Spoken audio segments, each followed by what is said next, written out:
ఏంటి ఫీల్ అవుతున్నావా? ఎందుకు? అరే! కళ్ళల్లో నీళ్ళేంటి? బాధగా ఉందా? వదిలేసి వెళ్ళిపోయారా? వెళ్ళిపోయారని నీకు ఆల్రెడీ తెలుసు కదా! నువ్వు ఏడిస్తే వదిలేసి వెళ్ళిపోయిన వాళ్ళు వచ్చేస్తారా?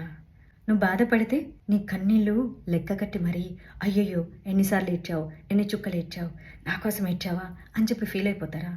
గుర్తుపెట్టుకో, ఆల్రెడీ వదిలేసి వెళ్ళిపోయారు, లేదా వదిలేయాలనుకుంటున్నారన్న సంగతి నీకు తెలిసిపోయింది. ఇగ్నోర్ చేస్తున్నారు కదా, పట్టించుకోవట్లేదు కదా, దేనికి రెస్పాండ్ అవ్వట్లేదు కదా.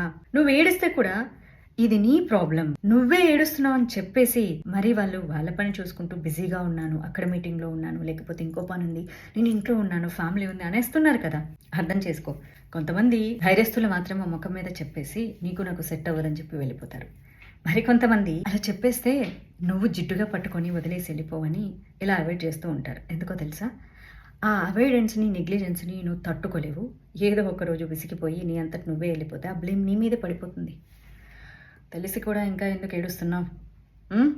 వెళ్ళి మొహం కడుక్కో, కళ్ళు తుడుచుకో, గట్టిగా ఊపిరి పీల్చుకొని నీ పనుల మీద ఫోకస్ చెయ్యి. బాధ వస్తుంది, ఏడుపు వస్తుంది, కానీ చచ్చిపోవాలన్న ఆలోచన మాత్రం చేయకు. ఎందుకంటే నువ్వు చచ్చిపోయేంత క్యారెక్టర్ ఎదుటోళ్ళకి ఏం లేదు. You got it?